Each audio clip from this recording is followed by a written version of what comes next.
السلام علیکم یا علی صلوات اللہ علیہ مدد۔ جی ناظرین، تو آج ہماری چھٹی قسط ولایت علی کے لحاظ سے، اور ہم نے بے شمار تفاسیر سے رسول اللہ کی نماز میں ولایت علی کو ثابت کیا ہے۔ تو آپ نے یہ ویڈیو شروع سے لے کر آخر تک ضرور دیکھنی ہے اور اسے زیادہ سے زیادہ شیئر کرنا ہے۔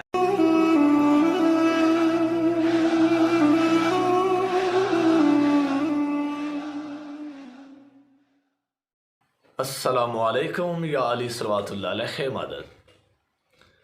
امید ہے تمام مومنین خیر و عافیت سے ہوں گے اور دعا ہے مالک سب کو اپنے حفظ زبان میں رکھے۔ سامعین اور ناظرین، جیسا کہ آپ جانتے ہیں کہ شہادت ثالثہ کے لحاظ سے آج ہماری چھٹی قسط ہے، اور انشاءاللہ اس قسط کے اندر ہم نے یہ ثابت کرنا ہے کہ نبی پاک صلی اللہ علیہ وآلہ وسلم کی نماز پاک کے اندر ولایت علی کی گواہی موجود تھی۔ اور اس لحاظ سے میں یہ چاہوں گا کہ آپ نے یہ ویڈیو شروع سے لے کر آخر تک دیکھنی ہے، اور جو معترض حضرات ہیں انہیں آپ نے یہ ویڈیو لازمی دکھانی ہے۔ اور اس لحاظ سے میں سورہ مبارک بنی اسرائیل اور اس کی آیہ مبارک 110 تلاوت کرنے لگا ہوں، کہ جس کے اندر پروردگار مطلق نے ارشاد فرمایا وَلَا تَجْهَرْ بِصَلَاتِكَ، اے میرے حبیب اپنی نماز کو بلند آواز سے مت پڑھ، وَلَا تُخَافِتْ بِهَا وَابْتَغِ بَيْنَ ذَلِكَ سَبِيلًا، اور اسے آپ نے مخفی بھی نہیں پڑھنا، چھپانا بھی نہیں ہے، اور آپ نے درمیانی راستہ اختیار کرنا ہے۔ سب سے پہلے اس آیہ مبارک کے نزول کے لحاظ سے میں آپ کو بتانا چاہوں گا، اصولی بھائیوں کے مشہور و معروف علامہ محمد حسین طباطبائی، انہوں نے اپنی تفسیر المیزان فی تفسیر القرآن، اور اس کی جلد نمبر 15 ہے، اس میں ایک روایت عامہ سے نقل کی ہے کہ جس کے اندر وہ لکھتے ہیں کہ ان عائشہ انہا نازلت فی التشہد، کہ وہ کہتے ہیں کہ بی بی عائشہ سے یہ روایت ہے کہ انہوں نے فرمایا کہ یہ جو آیہ مبارک ہے یہ تشہد کے بارے میں نازل ہوئی ہے۔ یہ اصولیوں کے علامہ نے اپنی تفسیر کے اندر یہ باقاعدہ لکھا ہوا ہے۔ اور جہاں تک اس کی تفسیر دیکھی جائے کہ معصومین علیہ السلام نے اس لحاظ سے کیا ارشاد فرمایا ہے، بصائر الدرجات، جو کہ ڈائریکٹ 11ویں شہنشاہ کے صحابی کی کتاب ہے، اس کے اندر امام باقر علیہ السلام سے پوچھا گیا کہ ان ابی جعفر قال سألت عن قول اللہ عز وجل، کہ ہم نے اللہ کے اس قول کے بارے میں پوچھا مالک سے، ولا تجہر بصلاتک ولا تخافت بها وابتغ بین ذلک سبیلا، کہ مالک اس قول سے کیا مراد ہے کہ اپنی نماز کو نہ تو بلند آواز سے پڑھ، نہ آہستہ پڑھ، اور درمیانی راستہ اختیار کر۔ تو قال تفسیرها، تو معصوم نے فرمایا کہ اس کی تفسیر یہ ہے ولا تجہر بولایت علی، کہ اس سے مراد یہ ہے کہ علی علیہ السلام کی ولایت کو بلند آواز سے نہ پڑھ، ولا بما اکرمتہ بہ حتی نعمرک، اور اس اعزاز کو جو ہم نے اسے دیا ہے جب تک کہ ہم آپ کو اس کا امر نہ دیں، حکم نہ دیں۔ بذالک ولا تخافت بہا، یعنی، اور یہ جہاں تک ولا تخافت بہا کا تعلق ہے کہ اسے چھپانا بھی نہیں ہے، تو اس سے مراد کیا؟ مالک فرماتے یعنی ولا تکتمھا علیًا، یعنی اسے علی سے نہیں چھپانا، ٹھیک ہے، اسے بلند آواز سے نہیں پڑھنا، لیکن علی سے بھی آپ نے اسے نہیں چھپانا۔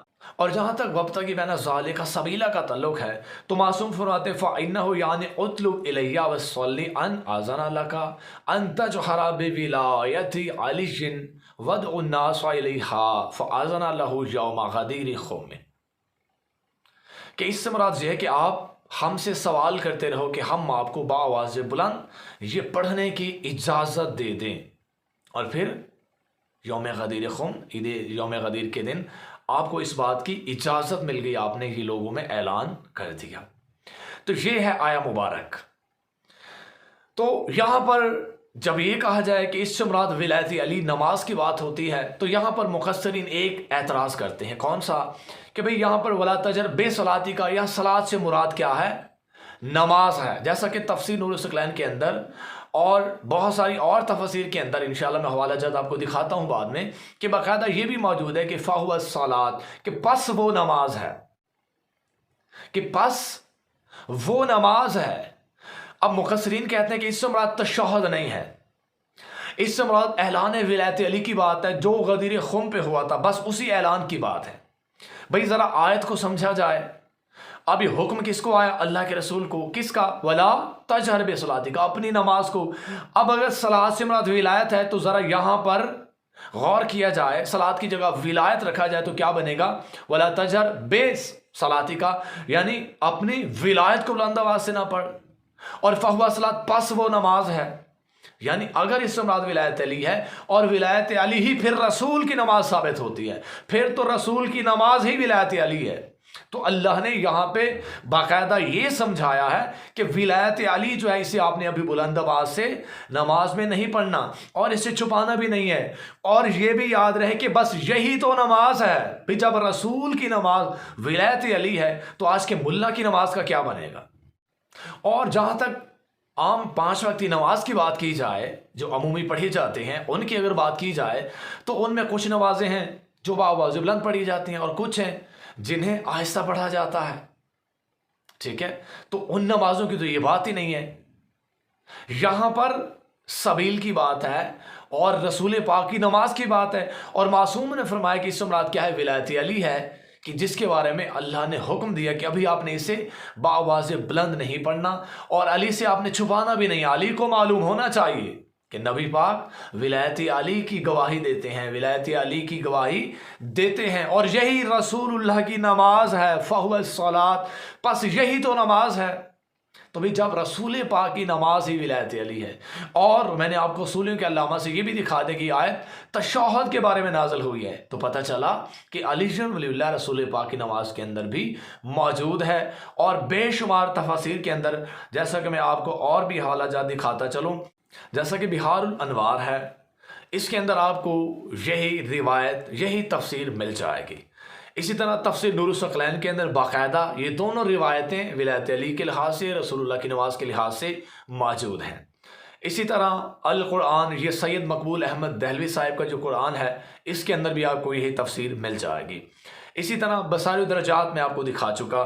اسی طرح سوال عوام کے جواب امام کے اس کتاب کے اندر بھی آپ کو یہی روایت، یہی تفسیر مل جائے گی۔ اسی طرح ایک اور تفسیر صافی، اس کے اندر بھی آپ کو یہی روایت، یہی تفسیر مل جائے گی۔ اسی طرح تفسیر البرہان کے اندر بھی آپ کو یہی روایت، یہی آیت اور یہی تفسیر آپ کو مل جائے گی۔ اور اسی طرح آپ کو تفسیر عیاشی، اس کے اندر بھی آپ کو یہی روایت، یہی آیت اور یہی تفسیر مل جائے گی۔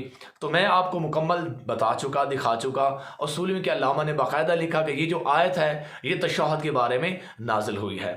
اور دوسری بات کہ معصوم نے باقاعدہ فرما دیا کہ رسول پاک کے لحاظ سے کہ اپنی نماز کو نہ تو بلند آواز سے پڑھی، نہ آہستہ، اور نہ ہی آپ نے اسے چھپانا ہے، بلکہ درمیانی راستہ اختیار کرنا ہے، اور وہ یہ ہے کہ ولایت علی کا آپ نے اقرار کرنا ہے۔ علی کو معلوم ہونا چاہیے، علی کو معلوم ہونا چاہیے۔ اس سے کیا مراد ہے؟ اس سے نماز کا تشہد ہی مراد ہے۔ نبی پاک کی، رسول پاک کی نماز کے اندر ولایت علی باقاعدہ قرآن کی آیت سے موجود ہے، ٹھیک ہے؟ تو یہ میں نے آپ کو باقاعدہ کثرت کے ساتھ تفاصیل سے آپ کو دکھا دیا کہ نبی پاک صلی اللہ علیہ وآلہ وسلم کی نماز کے اندر ولایت علی موجود ہے۔ الحمدللہ، الحمدللہ ہمارے پاس قرآن سے کثرت کے ساتھ شواہد موجود ہیں کہ اللہ کے رسول کی نماز کے اندر ولایت علی موجود تھا، اور بے شمار فرامین رسول پاک میں سنا چکا کہ جہاں پر توحید رسالت کے ساتھ ولایت علی کا حکم ہے کہ وہ واجب ہے، وہ لازم ہے۔ جہاں توحید رسالت ہوگی تو وہاں پر ولایت علی لازم ہوگی۔ تو الحمدللہ فرامین سے، معصومین کے تشہد سے، رسول پاک کی نماز سے، قرآن سے، آیات سے، ہر لحاظ سے ہمارے پاس بے شمار دلائل موجود ہیں کہ نبی پاک اور ائمہ معصومین صلوات اللہ علیہ مجمعین کی نماز مبارکہ کے اندر ولایت علی ہر لحاظ سے قرآن کی روشنی میں موجود ہے۔ اور جب رسول پاک کی نماز میں موجود ہے، اور چھٹے بادشاہ کی نماز کے اندر موجود ہے، پانچویں بادشاہ کی نماز کے اندر موجود ہے، اور امام رضا علیہ السلام کے تشہد کے اندر موجود ہے، تو پھر آپ کو ماننا پڑے گا کہ کلنا محمد، یہ سارے محمد ہیں۔ تو تمام ائمہ معصومین صلوات اللہ علیہ مجمعین کی نماز مبارکہ کے اندر ولایت علی موجود ہے۔ اس لیے ہم ڈنکے کی چوٹ پر کہتے ہیں کہ اشہد ان علی ولی اللہ حق کا۔